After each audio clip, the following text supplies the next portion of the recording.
If you want to be more effective in your work and in your life, and you'd like to have more confidence that you're meeting your intentions, this is where it begins. Welcome to Do Busy Right, helping you organize your information and manage your attention so that they work for you, not against you.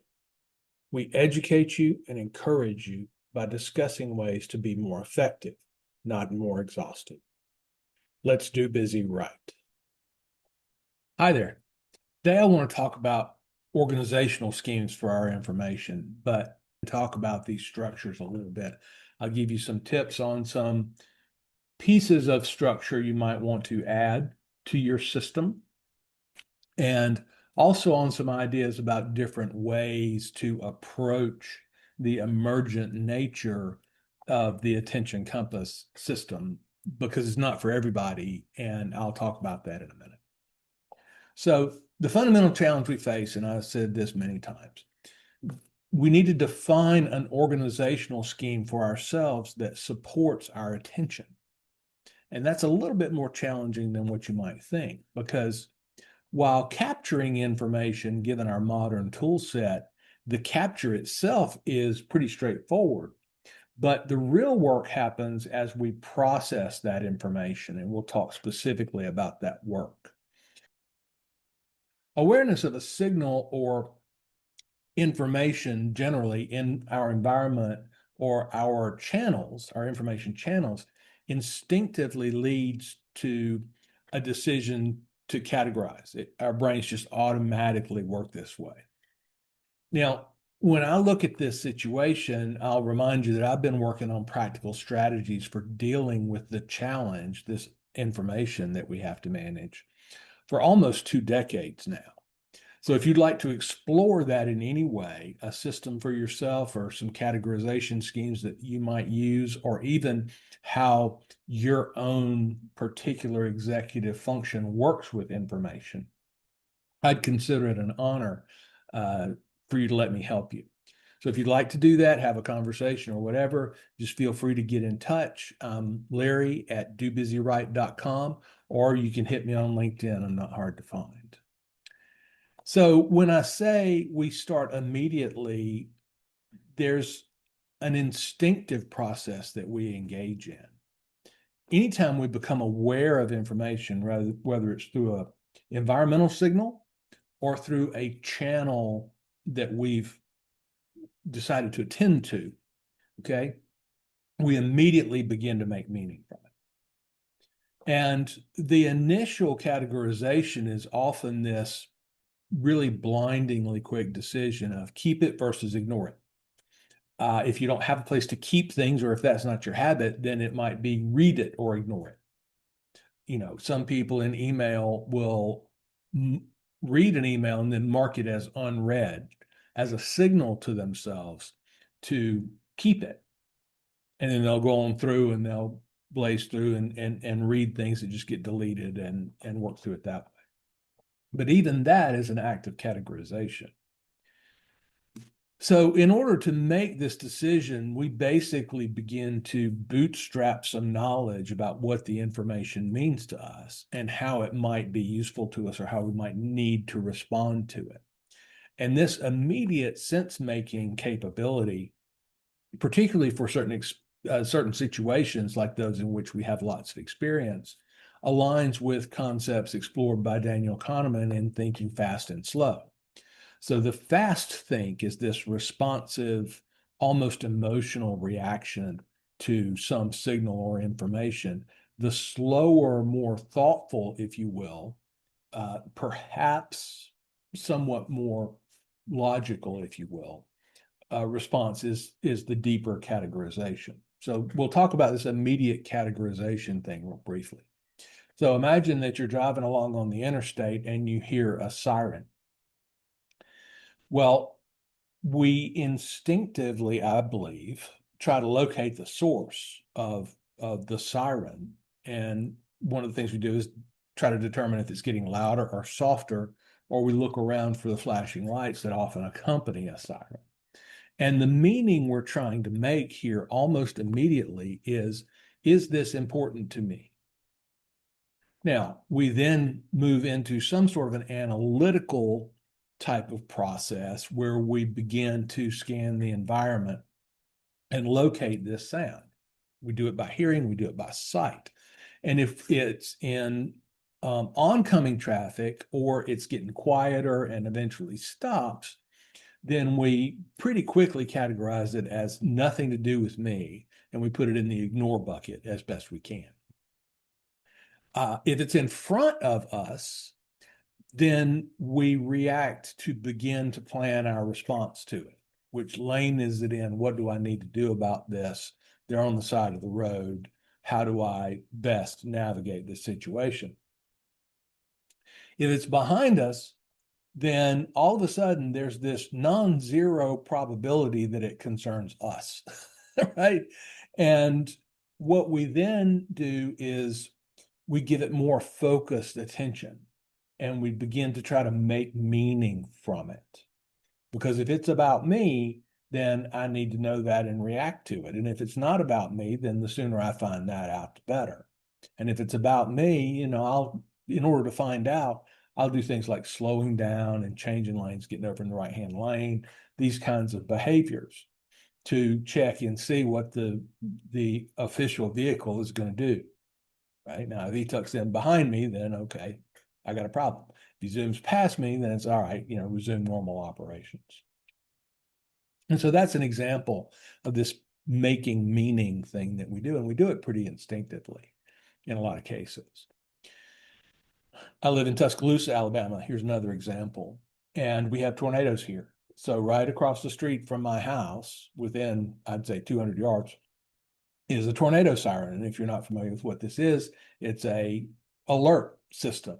If whoever guides the system thinks that there's a probability of tornadoes, then they sound the siren. So we all get alerted and know to do something. But they do test it. And so when I hear a siren, kind of the first thing I do is I alert to it. And then I know from experience that it gets tested on the first Wednesday of each month at noon. And so the next thing I do is I check my calendar and my clock and I go, oh, it's Wednesday at noon. Look out the window. It's bright sunshine. I don't have a problem. And then I can categorize that as they tested it, so now ignore. And these processes, these instinctive processes also apply equally to environmental signals that happen to us and to information that we seek out or allow into our channels, like email or social media or chat or phone, these kinds of things. But we're constantly evaluating this question of importance as we make meaning, as we receive signals. Now, when we get into a more structured process, like the attention compass, then we begin to think about deeper meaning and a more specific categorization. So again, the first decision we make is a keep decision versus an ignore or discard decision. And if it falls into the keep, then according to the attention compass practices, we just capture it without any real immediate deeper processing. If we need to respond to it immediately, we do so. But the fact that we want to keep it rather than respond to it means that we just capture it and put it away in a place that we will see it again, so that we'll do some deeper categorization. So then later we engage in a processing loop. And we do that in order to make more detailed meaning out of the information. And then we begin to move that information into more specific categories. We begin to assign more specific categories to the information. So that involves basically two fundamental methods. One thing about processing is we can flesh out the information to capture and crystallize our understanding of what it is and what it means. And the second piece of that, and this is not in like chronological order, but the second piece of that is actually literally categorizing it. And we use tags to do that in Attention Compass, in the Evernote version of Attention Compass. Now, one of the initial categories that we look at after we've made the keep decision, when we're in this processing loop, is actionable versus reference information. And I teach this as the first step. So actionable information is initially simpler to categorize, and we'll talk about why that is. So the primary questions with actionable information are, when do I need to act on it? And subsequently, what level of priority does it have in my life and in my system? So then we can just roughly categorize it as to priority with a tag like one now, which means just sooner rather than later, or later, which means later rather than sooner, right? Or we might set a reminder, or there are a couple of different tactics, but they all have to do with postponing immediate action, okay, or deciding that it can't be postponed, and thus we need to deal with it. Now, when we do this prioritization, priority can be subjective and can vary significantly between individuals, even if it's about the same piece of information. For example, if you're the two person on an email, then you probably give it a little bit more weight than if you're just a CC on an email. And then so that's one way that we look at this subjective notion of priority. And also another, I guess, subjective piece is we recognize that priority is always relative and thus always involves the other actions that are on our plate. So one of the steps that we want to take is to roughly categorize the priority. And then when we get into that priority box, so roughly categorize means slap a one now on it and move on. Process the rest. And then when we get back, we start looking at one now and we go, oh, that's the new kid on the block. Let me sort that according to its priority relative to the other things that I already know are high priority. So we do this in increasingly finer grained steps. Now, when we look at, that's actionable information. So the other kind of information is reference information. And by definition, reference information, it's not that it's not actionable. It's just that we can't assign a specific range of priority to it. So reference information is, hey, I think I'll probably need this at some point in the future, but I don't know when. So we have to categorize it in slightly more nuanced ways, okay? Because we don't want to stick it out in la la land somewhere in this very, very low priority bucket, because it literally has zero priority for us right now. So this categorization is highly context dependent, and it's very, very personal. You and I could easily read the same message and come up with, if we each come up with three categories, they could all three be different in your system versus my system. And so it's very, very personal. Valuable reference information for you might not be valuable reference information for me, even though we both keep the information. So you might be a cook and want some cooking tips, where I'm a bass player and I want bass playing techniques, and neither one of us would really highly prioritize information from that other domain. Although I do like to cook a little bit as well, so I might. The key is that the categories we assign must make sense to us individually. And here's where things get a little bit personalized and emergent, okay? We make our own sense of it. And if we try to apply someone else's schema to our information and the way our brain works, that's tricky. And we'll get into this in more detail in a minute. Our own experience, which is idiosyncratic, right? It's very personal to us. Our experience deepens our understanding and need for sophisticated categorization. So I understand that surfers have 20 words for waves. I'm not a surfer. I have like big and little, right? And so our experience gives us richer categorization schemes. And so again, that's very idiosyncratic. Okay. Now, of course, actionable information should also have this categorization over time, but we have the opportunity for that categorization to emerge more slowly because we've already expressed our intent and taken action so that we'll see those actionable items again in the very near term, by the way. So as we work with it, we can make meaning and categorize it in a more fine-grained way. Okay. So this emergent nature, right, is the categorization scheme in Attention Compass. In fact, I've told you just about all the categorization tags in the case of Attention Compass that I teach people. And everything else should really emerge. Okay. Now, the reasons I do that, we talked about some of them just a minute ago. I think that it's pretty unlikely. It's not impossible because other people are going to be experts in the same field that I'm experts in. And so we view some sets of information the same way. But by and large, it's almost impossible to understand another person's brain or situation well enough to dictate categories. Okay. Even well enough to dictate priority.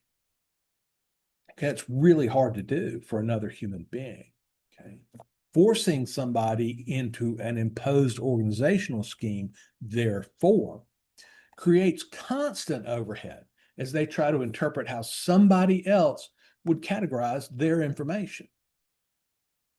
And this force fitting actually is pretty bad news because it leads to information being lost because our brains don't naturally respond to those external categories. Now, don't hear me say we can't train ourselves to do that because we can, but it's not natural, it's not fluid. Where if it's natural and fluid, then as we train, we'll start using those more fine-grained categories and develop that vocabulary. So that's the key, is it needs to feel fluid and natural so that it's fast and easy, thus we'll actually do it. Versus trying to apply somebody else's schema, which is, oh, I don't remember what they would have said about this thing. That makes it harder and thus less likely that it gets done at all, much less quickly. So this emergent business is occasionally I run into people that's a little bit tough for them to wrap their brains around, and they just want to understand the basics so they can get started.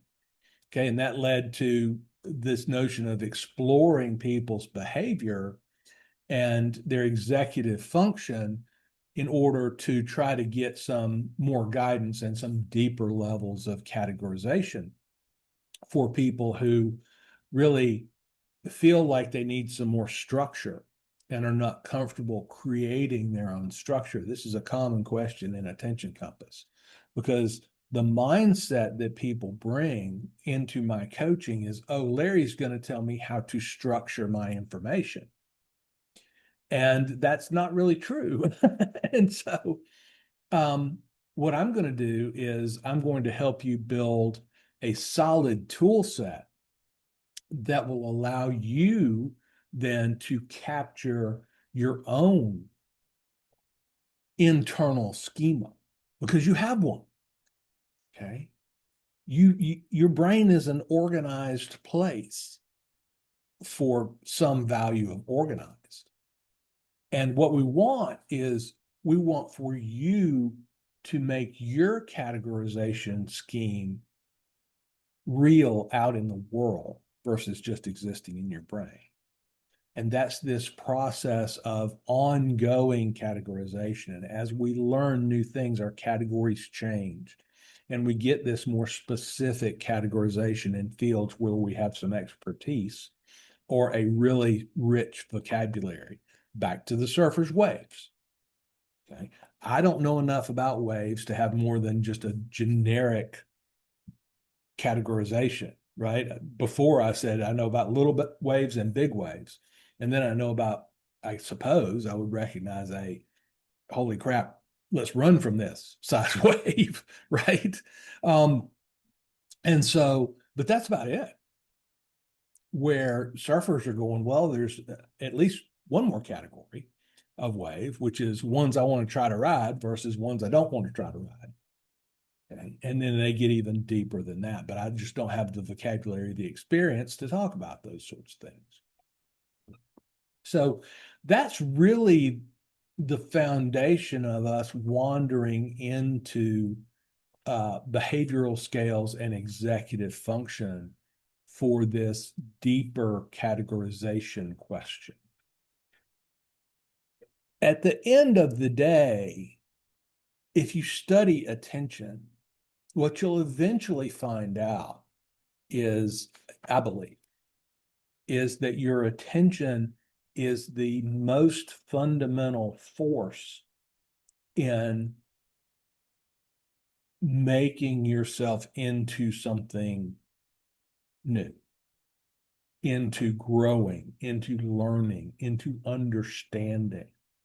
And it's so closely tied that if you don't think about putting your attention where it ought to be, or if you're forced to put your attention where it shouldn't be, okay, then you begin to actually behave in those ways.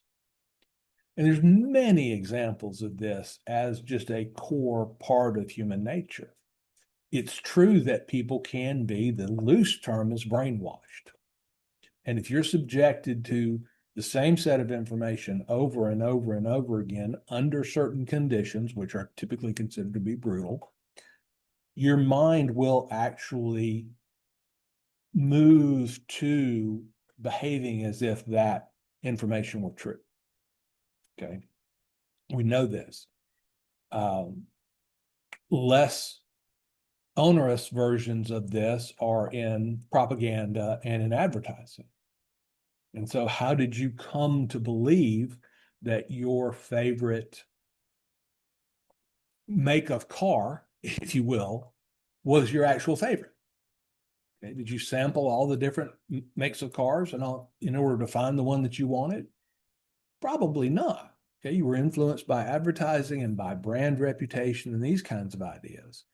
And you may not even have chosen to do that. But it happens to us anyway. Another example is you become the people that you hang out with. If you want to get better at something, go hang out with people that are good at it. And at some level, you will begin to automatically get better at it because we're social creatures, and that's the way our attention works with information. And so, there's a general kind of thought about, okay, well, let's manage our attention a good bit more intentionally. And let's think through how do we consume the kind of information that we want to consume, the kind of information that will put us on the trajectory we want to be on, rather than the kind of information that's going to move us away from that trajectory. If you're a student of the Bible, Proverbs has a lot to say about where we should put our attention. And even the New Testament talks about how we should think on these things that are good and pure. And over time, thought, just the way our attention works, is our thoughts create habitual thought. So new thoughts repeated over and over, and I don't mean as in some mantra, but as in some repeated viewing of similar information, basically, metaphorically, cuts a groove in our brain, and that becomes our thought habit about a certain subject, right?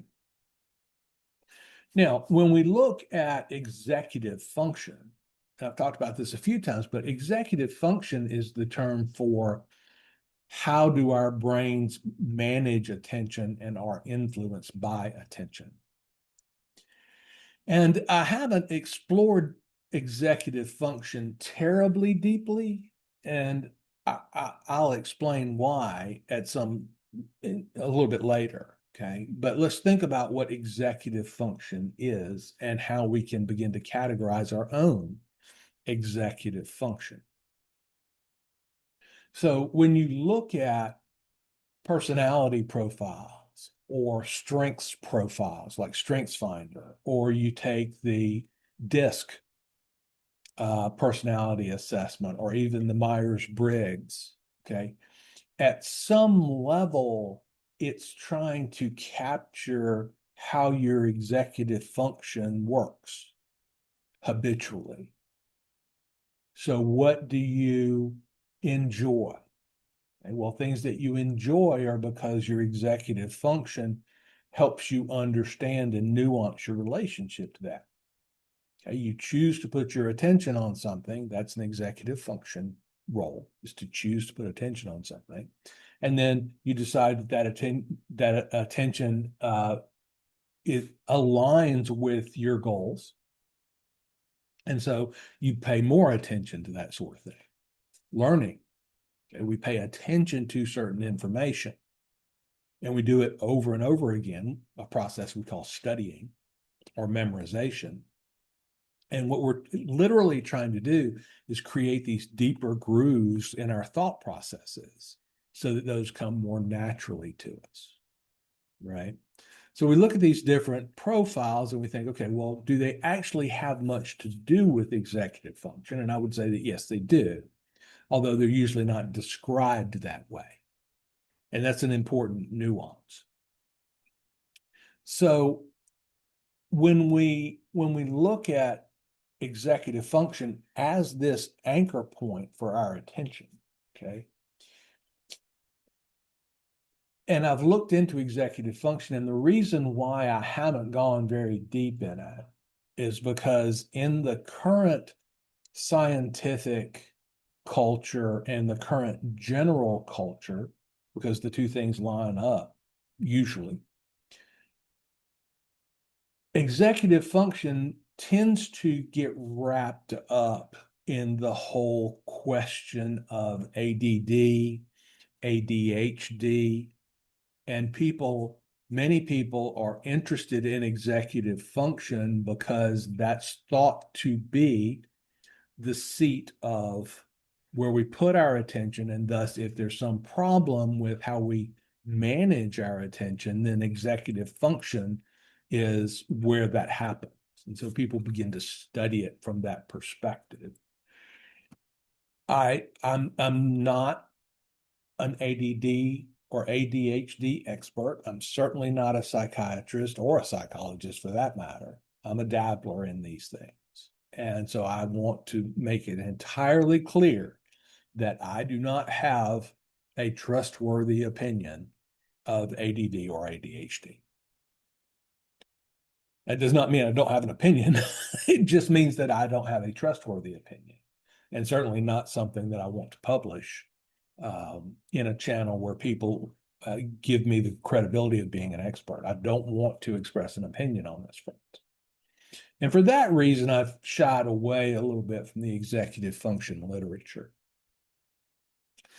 And my interest in understanding executive function is much more about supporting individuals with tools that help them with their attention and executive function, because the two are, I mean, intimately connected.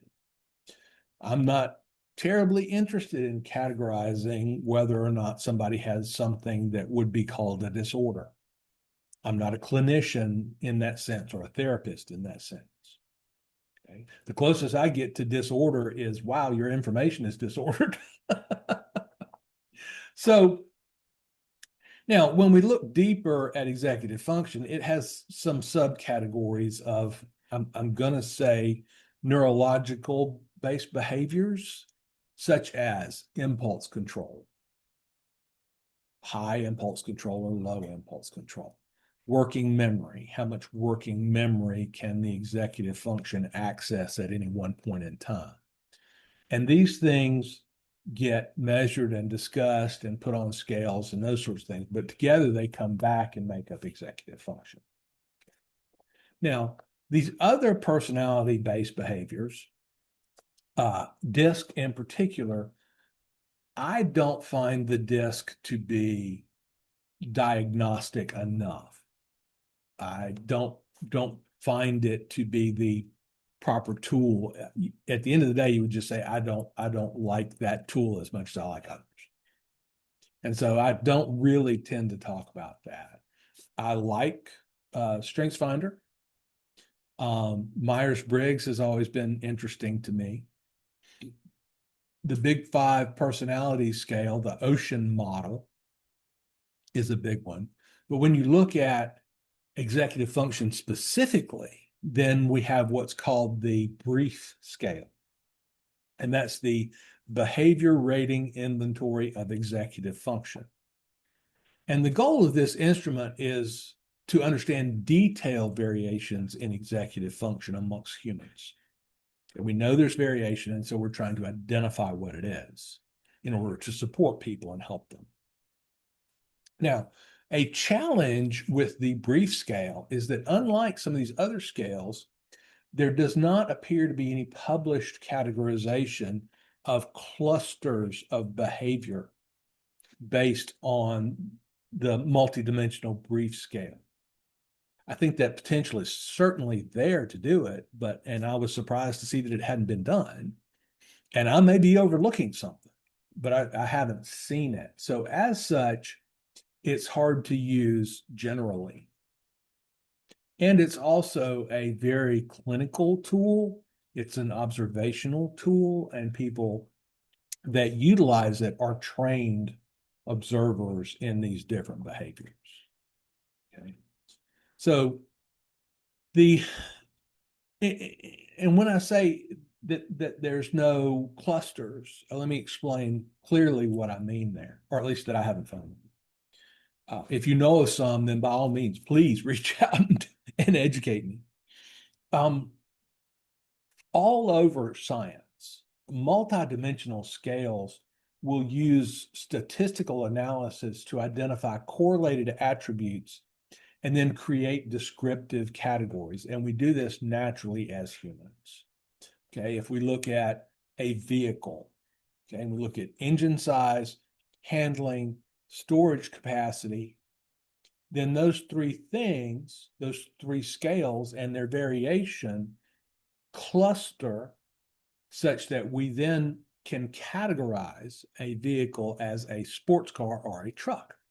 Okay, if it's got a big engine, good handling, low storage capacity, then we're probably going to call it a sports car. Versus a big engine, not as great a handling function, but large storage capacity, then we're talking about a truck or an SUV. Okay, so this is the way science does this. So the other psychological instruments outside of DISC, in my opinion, Myers-Briggs clusters, there are these 16 archetypes. Now that's because there are really only 4 variables in the Myers-Briggs, and they're sort of binary. It's one or the other. And so if you do the math, that means there are 16 archetypes of people. And those can be described and have been lots of different times in lots of different ways. So that's this clustering categorization that happens naturally. StrengthsFinder has 34 strengths. And recently, Gallup, who now I think owns StrengthsFinder, but I'm not positive, has grouped those 34 strengths into 4 primary categories. And they're things like strategic thinking and relationship building, these kinds of ideas. So they're not the same, but they cluster together. So we can use that as more descriptive terminology. Patrick Lencioni, who I love, has recently released his assessment. It's called Working Genius, and it naturally has 6 categories.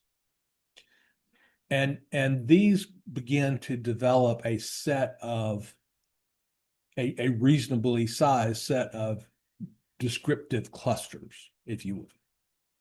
So I would love to hear from somebody who's working on the brief scale and getting some clusters out of it. I think there's a loose categorization that I'm going to put on it, subject to opening the discussion and subject to lots of correction from a lot of people that know better than I do. Now, as we're looking at this executive function piece, okay, we can do generic categorization and we can say, oh, this person is and I'm just throwing out some terminology. David Allen liked to use the term master commander as somebody who's really on top of their stuff. Okay. We all know people who might be, kind of scattered abstract thinkers. And that might be another category that would come out of this cluster analysis. And I think something like that would really help us with the idea of, okay, what categorization schemes or meta schemes would make sense to people that have this particular cluster in common on the brief scale. But we're not there yet. Okay? And because we're not there yet, I will say that the one thing that I can help you with in terms of this emergent schema is there do tend to be clusters of categorization ideas. And I call them, in the attention compass, I call them categories for tags. Okay? And there's a few of them that just have emerged from observation and from anecdotal use. Okay. So we mentioned one already, and that's this notion of action tags. So there's a set of action tags that I actually proscribe for people to go ahead and create and begin to implement. And that's prioritization tags for actionable information. And this prioritization scheme that I teach is one now, which means it needs attention in the very near term, not immediate, but in the near term. And the near term varies for different people under different circumstances, but the near term is typically 12 to 24 to 36 hours, depending on the pace of your work. And then there's the to next tag, which is next, right? So there's now, which is this fairly short term, and then there's next, which is, well, I can't let it sit too long. Okay, it's got some priority to it. And then there's soon, which is, somewhat prioritized, but not as much as 2 or 1, right? So this is just kind of a scale. And so I teach 1 now, 2 next, 3 soon, 4 later, and 5 someday. And then we can just generally throw things, actionable information into these rough categories. And then when it's time to look at those categories, we can organize within them and pull out the things that need to have higher priority assigned. We actually sort of promote things up that ladder in some cases. So that's one that I do literally train people and really urge people to adopt, is that categorization scheme. Another generic categorization of categories, meta categories, if you will, is this notion of people tags. So people tags concern specific individuals in your life who are important to you. Okay, and this is actually a pretty good example, because while I know there are people in your life who are important to you and you need to keep track of them and the information about them and from them and to them, I don't know who they are. So I can't say, oh, you need a Kim tag. Well, I need a Kim tag because that's my wife. Okay, but you might not have anybody in your life named Kim, or that is of this level in your life where you need to give them a tag. So it's generally considered among attention compass users, left to their own devices, they will begin to generate people tags. Okay, and they're very useful. They might capture information that, the next time I see them, I want to talk to them about this stuff. Okay. hey, they've got a birthday coming up, and here are some of their likes and dislikes around gifts. Okay, these kinds of things. And so that's very useful. But again, it's a great example because I can't tell you who the people are in your life, much less the ones out of all the people who impact you enough to where they need their own tag. A lot of people don't need their own tag. So another meta category of tags, if you will, is project tags. And I tell people project tags are about the projects that you're engaged with. And a project is a long-term effort to produce a certain result. And so the fact that it's long-term means that there's probably going to be a medium-sized number of notes that are about that project that we're undertaking. So perhaps you have a project underway to get a master's degree. So you would probably want a master's degree tag. And that's about the things that you're doing at a high level to achieve your goal to complete the project of getting a master's degree. And it might be things like your interactions with your university, around admissions. It might have to do with graduation things. It might have to do with the general plan. Okay. If you're in this world, you would probably also want to have a set of class tags, which are a subcategory of project tags. So for a specific class that you're going to take, you might want to have a tag because you want to complete that project of making a passing grade in the course, or maybe making an A in the course. I don't know. So these project tags are about long-running things that we have to do. If you're building a deck on your house, deck project. If you're remodeling a bathroom, okay, bathroom remodel. And that way there's a generic place to keep communications and other notes about this project. So that's often a good meta category to get people thinking about the kinds of tags they need to create.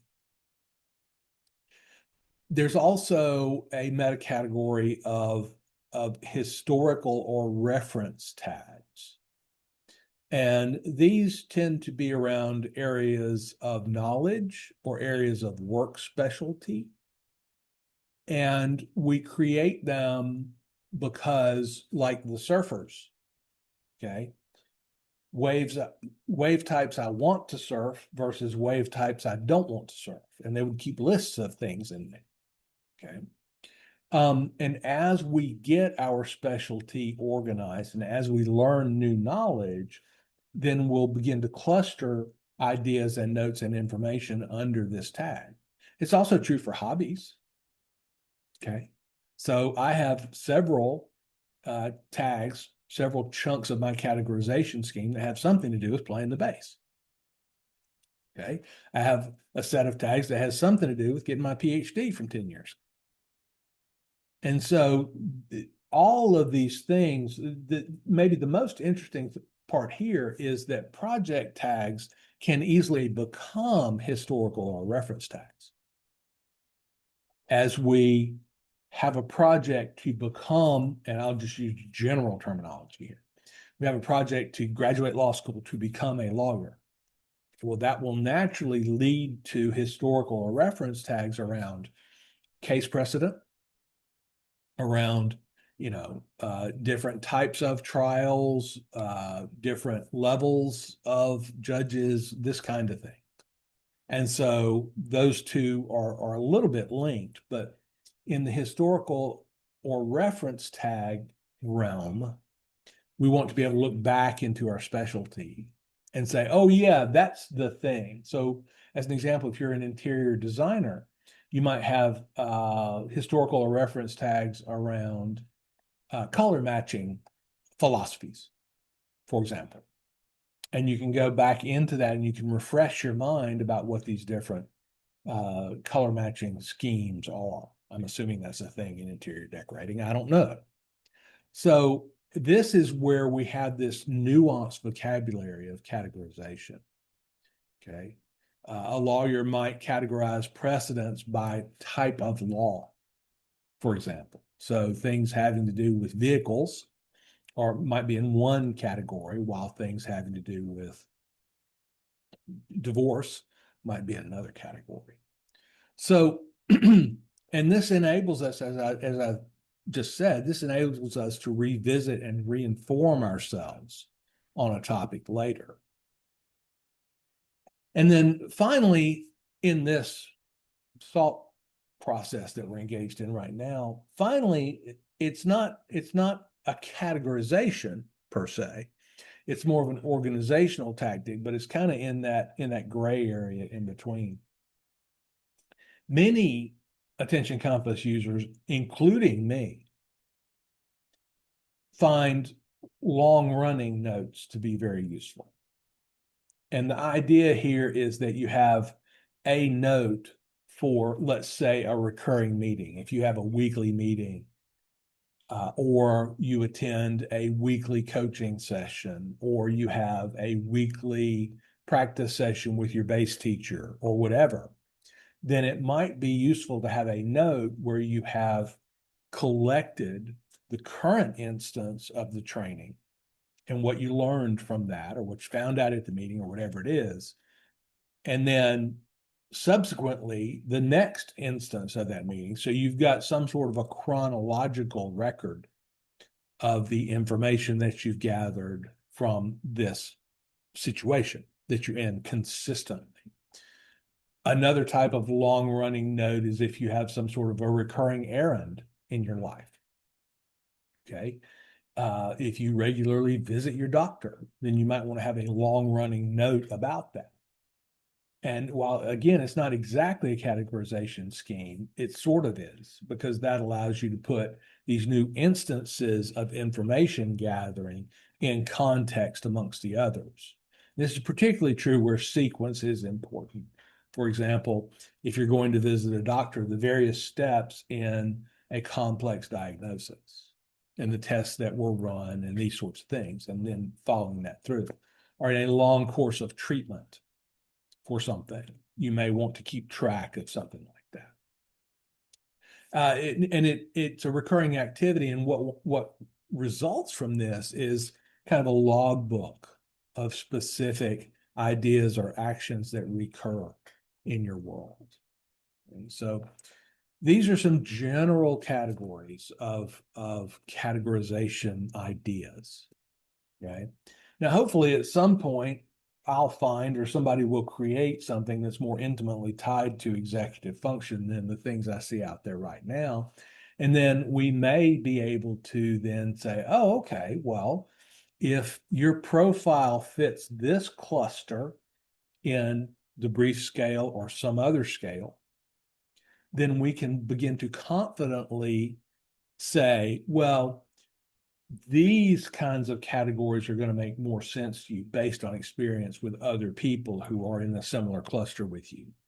And I think that would be a fine thing to do. But for right now, there are just kind of loose clusters of people who have high tolerance for an emergent organizational scheme, and people who need, shall we say, a little bit more convincing that A, this is a good way to go about it, and B, they're capable of doing it. So all of that to say, again, if you know of something in the executive function world that I'm not aware of, okay, A, you're probably not listening to this podcast, but if you are, then I'd love to hear from you around, hey, Larry, let me help you learn something here. Or if you just want to get involved in some of this and have some conversation around it, again, I'd be honored to have a conversation with you and to try to use my experience and knowledge to help you get this part of your life organized and under control.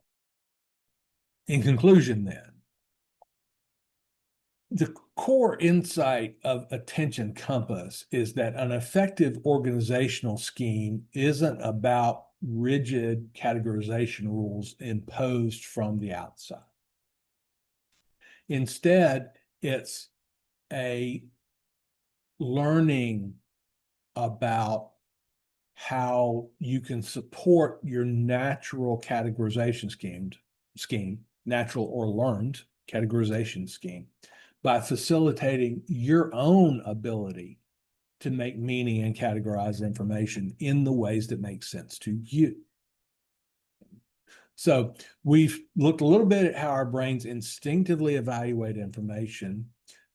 First is the kind of immediate keep or ignore decision about information or signal, to refining that into actionable or reference information, and then potentially further prioritizing with schemes like one now, two next, and on. So the key takeaway from this is the attention compass philosophy of your system is best if it's emergent and deeply personal. That means you don't have to plan some rigorous system, because that will get fragile and unwieldy, but let it emerge. Okay. Trying to force your information into somebody else's categorization scheme is going to create friction. It's going to make you slow, and it is probably going to lead to you losing information, if not abandoning the scheme altogether. So if you're doing this in your own system, I wish you luck. Think about ways to use action tags and people tags and project tags and historical tags, along with kind of longer running notes. And you'll achieve some level of mastery in creating categories that make sense to you and are thus easy to use, okay? Because they draw on your unique experience and needs. So I have a general plan for how you would do this, but you'll need to come up with your own categorization scheme. So the bottom line is, don't fight your brain on this. Don't force your brain into somebody else's categorization scheme, okay? But instead, design a system that works with your brain. And the attention compass structure will show you a reliable way to do that, and then to use that system going forward to get in control and command of your own information and your own attention. So I'll leave it there for now. This is Larry Tribble, Ph.D. Thanks for taking some time to improve your task and information management on the Do Busy Right podcast. The show is dedicated to helping you think about how to get better at working. And we do this by improving your attention and your focus. I believe that your work is not just about your job, but about all the tasks that you do to turn yourself, your environment, and your relationships into what you want them to be. What we're really talking about here is the underpinnings of becoming who you want to be. The primary way I help people is through coaching the attention compass process. Attention compass is 4 workflows and a tool set that support our information, task, and attention management. I help people with big goals to build habits that put them in a position to achieve. We do this by eliminating wasted time and wasted attention. If you'd like to know more, you can find me on LinkedIn or go to dobusyright.com for more information. Have a good week, more effective and less exhausted. Do Busy Right.